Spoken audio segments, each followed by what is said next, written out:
Hey everyone, welcome to another Deck Tech. I'm Scott-Vargas here with Sam Pardee, and got a pretty sweet one today. Yeah, we have a pretty crazy brew, black-green Cryptolith Rite, something you might know something about. Yeah, I may have played a deck very similar to this, though these are some very new cards. I didn't have any of these cards in my deck. Yeah, we got some nice ones. So first we have Bantu, who is a legendary god that's indestructible. So he doesn't die very often, but we were willing to play 3 because he is very good. He has 4 power, which is really relevant in this format at killing Gideon, and is also has menace. So if they Gideon make a knight, you just smash on in there, you sack out like a blister pod, whatever, just get Gideon dead.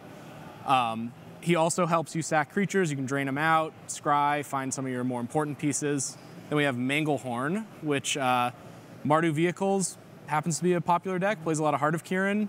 Aetherworks Marvel happens to be a popular deck. Sometimes you crunch a clue, and that's good too. Yes, yeah, and the thing coming into play tapped, also really relevant against Marvel. You can get them into a spot where they need to spin Marvel, but they don't have one in play yet, and you just play this guy, and then, oh, their Marvel comes into play tapped, they don't get a spin. So that can be huge. And then the sweetest card, I think, is the Vizier of the Menagerie. This is the new collected company. Yeah, you get to go hard when you play this guy. When you have a Cryptolith Rite and you get to play every creature from the top of your deck, you really just get to go off, just get everything into play. And then if you have a Catacomb Sifter, maybe you hit a land, maybe you wipe out. Oh, that's too bad. Sack a Scion, scry that land to the bottom, and just keep going, keep chugging through your library. And as you told me on Thursday, when you sack a Scion, you can spend that mana to cast 1-drops, because you can spend mana. Yeah, exactly. You can just cast a blister pod off it, no problem. All right, let's take a look at what's next. This is kind of the core, like, engine kind of cards of the deck. Yeah, definitely. Cryptolith Rite being the front runner here. Yeah, so once you have Cryptolith Rite in play, you have access to a lot of mana usually. You're playing a bunch of cheap creatures that come out early, a bunch of ways to get more creatures, like, you know, if once you have a turn with the Vizier in play, boom, you have 10 creatures in play, and then your next turn with the Vizier is just going to be nuts. And then Zulaport Cutthroat, when you have a lot of creatures, sometimes they die, good man to have around. If you have multiples and then you get Bantu, you can really get a lot of drains going. All right, let's take a look at what we got next. Yahenni, Undying Partisan, and Duskwatch Recruiter. What do these cards do for you? So Duskwatch is sort of the poor man's Vizier. Like, if you can't find a Vizier, you can spend 3 mana to draw a creature. It's not as good as Vizier, but it costs less. And, you know, he's a 2-drop. You need 2-drops in your deck.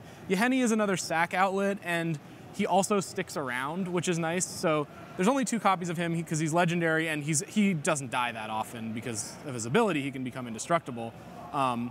But sometimes, you know, you have 3 Zulaport Cutthroats in play, and all you actually want is for all of your creatures to die, and Yahenni gets the job done there just fine. Also, the +1/+1 ability is not bad. Sometimes I had one up to an 8/8 in the last game I played. Yeah, we watched you in a feature match use Walking Ballista, card we're going to see in a second, and Yahenni, and just kind of maneuver combat pretty well. Yeah, exactly. So speaking of Walking Ballistas, we've got 3 copies of Walking Ballista, then 4 each of Catacomb Sifter and Blister Pod. Yeah, so these are sort of also core creatures, good cards to sacrifice, give you a lot of fodder to work with, let you activate that Bantu multiple turns in a row. That's really good.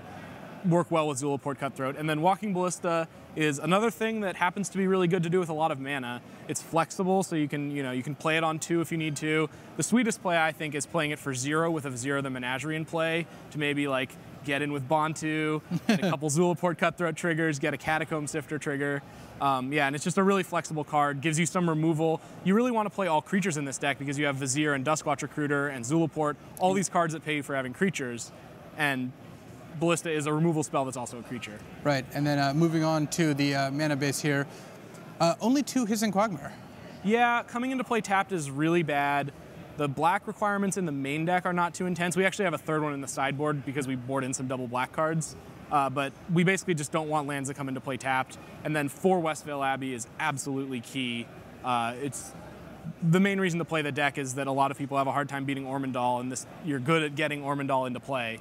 We haven't seen as many Ormondals lurking around lately, so people are not as prepared, maybe. Yeah, there's like, Cast Out gets it. There's just not that much removal that kills it. Yeah, taking a look at the rest of the lands here. A lot of basics, 12 basics. Yeah, if you just want lands that come into play tapped and you're playing green and black, that's where you end up. Yeah, well, basic lands, they're still great. Yep. How do you see this deck moving forward? Any changes you would make to the deck? I'm not sure. I think maybe Bantu is not in such a great place if Mardu Vehicles isn't as popular. So maybe you want to move in more of a bigger direction, play more Viziers. Yahenni is really good, I think, against control decks. So you can put a few more of those in, maybe cut down on Bantu a little bit, but you probably still want to keep him around because Gideon has shown himself to be resilient. Great. Thanks for chatting with us, Sam. Yep. That'll do it for the Deck Tech. I'm Scott-Vargas here for Sam Pardee.